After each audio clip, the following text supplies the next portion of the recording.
Happy Friday. Let's just jump right to our words from Psalm 46:10 this morning. Got a little bit of a longer message, so intro is going to be a little bit shorter. Be still and know that I am God. I will be exalted among the nations. I will be exalted in the earth. So to me, it seems initially odd that these words are connected. Does it to you? Be still and know that I am God, and then I will be exalted among the nations and the earth. We've talked a lot about being still on our part as individuals. But what does it mean to know that God is God? Or what does it mean that God is to be exalted among the nations and all over the earth? Recently, I was reminded of some words from Thomas Merton, 20th century monk from here in the U.S. Silence or stillness is not the absence of noise, but the place where we go to cultivate the various voices and troubling thoughts and doubts in our lives, which come between us and God and one another. Merton went on to write that silence can be chaotic before it becomes quiet, before it becomes still in our heart and mind. That's a lot to think about in relation to these verses. So making room for silence and thinking about Psalm 46:10 and these words from Thomas Merton, making room for silence, for a space to cultivate, to ponder, to consider and confront even life's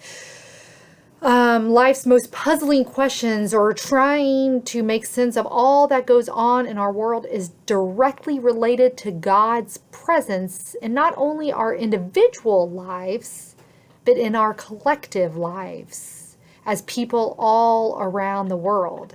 And such a silence takes work in the midst of all the noise and all the busy of the world. And it forces us who choose to welcome silence and stillness, it forces us to confront difficult things about ourselves and our world, like, where is God not being exalted in my life or in our world? For me, these verses in Psalm 46:10 remind me that in being silent or being still before God in our busy world and allowing my beliefs of God to confront today's world events, I remember the presence of God who breathed all things into being and called all things good, called people everywhere very good. When I am still, I remember the God who sent his one and only Son to be born, to die, to minister, to be resurrected for the whole entire world. When I am still, I remember that God's name is love. And God is the one who throughout time has brought people together, especially bringing people together through Jesus Christ. That God was ultimately exalted through Jesus by people of many tribes and nations and languages and socioeconomic and education backgrounds. All walks of life were exalted by Jesus.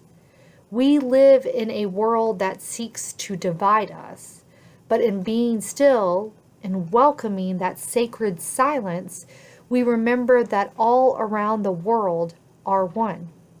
Because there is one creator, redeemer, sustainer, God, we are one in this God who longs to bring people together, so that we too can bear this God's name, whose name is love. But when we don't allow ourselves to be still, we forget who God is.